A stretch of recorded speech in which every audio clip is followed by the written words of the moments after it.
What up, guys? Welcome back. So today we're talking about the 15 Pro Max and the 13 Pro Max, the differences, if you should upgrade, and some of the similarities about these devices. They're not that much different. The 15 Pro Max is a better device, but we'll talk about the differences and if you should upgrade. If you're new to the channel, guys, hit that like, drop a sub. But let's take a look at these two devices here. The 15 Pro Max, of course, with dynamic island and the 3 lenses on the back.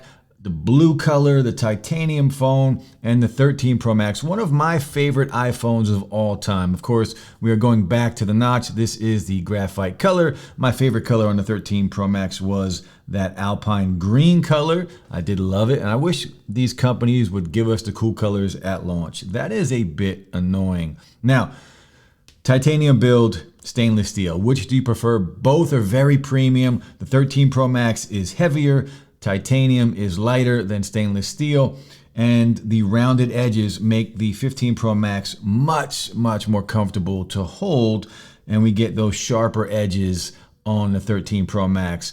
Now, this does feel more premium in the hand when you're holding it, but lighter and more comfortable on the 15 Pro Max. And maybe you have a different opinion about that, but the lighter and the rounded edges just make the 15 Pro Max much more comfortable. However, the heavier phone and the steel sides just makes the 13 Pro Max feel more premium, even though it really is not more premium. Now, the displays on here are going to be very similar. When it comes to PPI, for the PPI patrol out here, the difference is like 2. It's not much at all. Both are the Pro Retina displays, the AMOLED displays on here. Both have the 120 hertz refresh rate. Now, the difference with that is on the 15 Pro Max, it will drop all the way down to 1, where on the 13 Pro Max, it drops down to 10. So you are getting a little, and it's minor, a little bit more battery life on the 15 Pro Max because of the actual screen and the refresh rate on here. Now, of course, we are getting different chips. The A17 Pro against the A15 Bionic. Both are powerhouses. Both of these phones are very fast and will do whatever it is you want it to do. We'll just open up some apps side by side real quick so you can see the differences what we get here. And they're not that much of a difference when it comes to just, opening and closing apps on this device. It is actually still a very fast phone with the A15. And as you can see, some of these apps do a better job at opening up on each device. It depends. But the 13 Pro Max, for the most part, is not far behind at all when it comes to just using your phone day in and day out, using apps, opening and closing apps. You're not really going to notice a difference.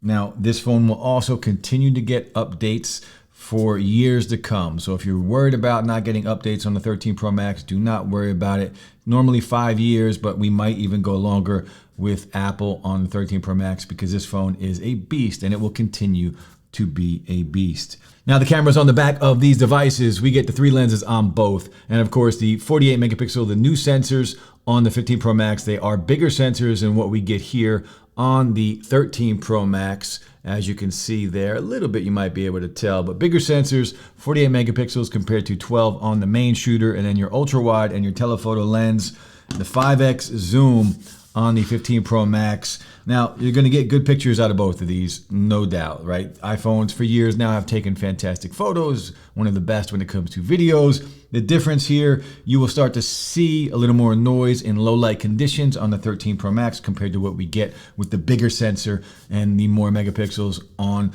the 15 Pro Max, especially with the 5x zoom on here. You're going to be able to punch in without losing any detail, and you're going to hold a cleaner image than what we get on the 13 Pro Max. But in no way is the 13 Pro Max going to give you bad photos. It's just a very good camera, a very capable phone in every way. We'll talk about battery life now. Now, both of these devices are going to give you incredible battery life. The 13 Pro Max at launch was fantastic. A day and a half battery life back then. I remember raving about the battery on this device. And the 15 Pro Max is very similar. A little bit better battery, in my opinion, on the 15 Pro Max than what we had here on the 13 Pro Max. It's hard to compare a device that is 2 years old battery wise, going up against a phone that is brand new.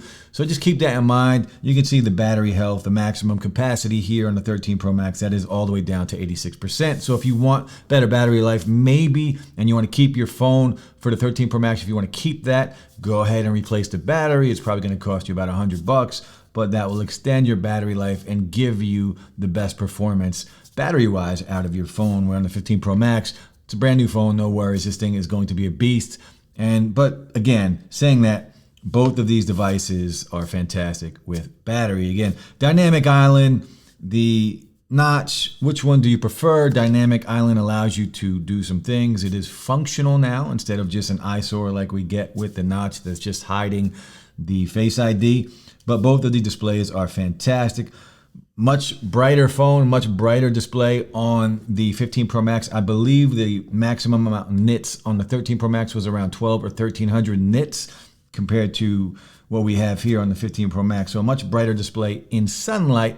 But again, saying that, the 13 Pro Max in sunlight has always done a very good job. The 15 Pro Max is just better in sunlight. Now the display itself, again, the same display. We talked about the refresh rate.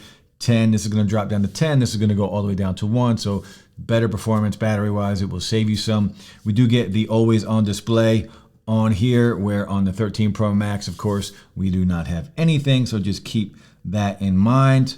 Now you can also see the slightly bigger bezels on the 13 Pro Max compared to what we have here on the 15 Pro Max. It's just a nicer looking device. But again, very similar. This does look nicer than this. It just does. But again, using these on a day in and day out, they are going to give you basically the same experience, minus a few things like a little bit better photos in bad conditions, the action button instead of the mute switch, little tiny bit of better battery life. I mean, that's really it. I mean, you guys let me know what else is going to be very different about using these devices. Video is going to look very similar on both of these devices. And if you want to see a video with just photos from these two going side by side and just video going side by side, let me know and I will get that done.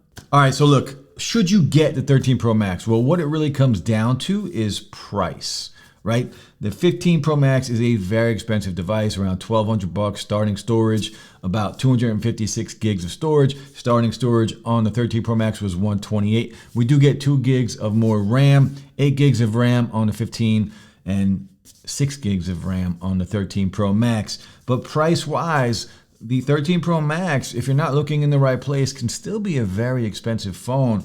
These used right now are going for around $700 to $750. You might be able to find a better deal on Swappa, on eBay. If you're patient and you look around, you might be able to find one for around $600 to $650. I believe I paid $650 for this one about a month ago. The 15 Pro Max, again, $1,200, brand new. But it depends what you can get the 13 Pro Max for. If you are coming from an older phone and you just don't have the budget, it might be better to get the 15 Plus. You guys know how I feel about the 15 Plus. I would go with that before I picked up a 13 Pro Max, because I can get a 15 Plus for $999 when these phones are going for around $750. So you have to kind of weigh your options. If you want the bigger device, you could get the 15. If you want a smaller device and just go cheaper. But the 13 Pro Max, if you can find it at a very good price, then it is absolutely still worth it, because this, again, like I said earlier in the video, one of my favorite iPhones of all time. It will still do everything you throw at it. It will still game. The speakers on here are fantastic. This thing will get you through a day without any issues. Now, one other thing that is different about these devices, of course, Lightning and USB.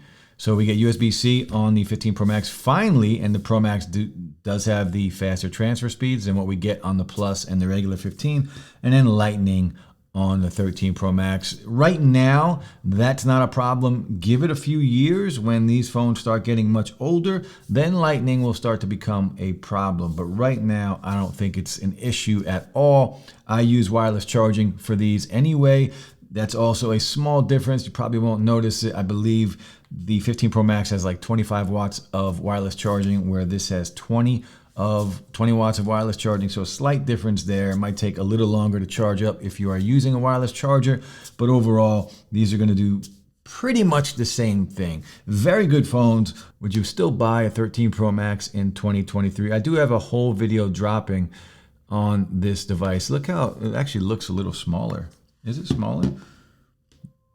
The 15 Pro Max is actually a little smaller than the 13 Pro Max height-wise, but more screen real estate on this device because of the slim bezels.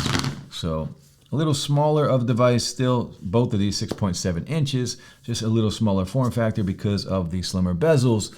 But let me know what you guys think, the 15 Pro Max versus the 13 Pro Max. Which one is right for you? Should you get the 15 Pro Max, or if you're on a budget, just want to hang out, or not even upgrade? If you're already using the 13 Pro Max, should you upgrade? You kind of don't have to. It's still a beast of a phone, but do you really need to? Probably not. But that's it, guys. I'll be back soon with another video. Peace.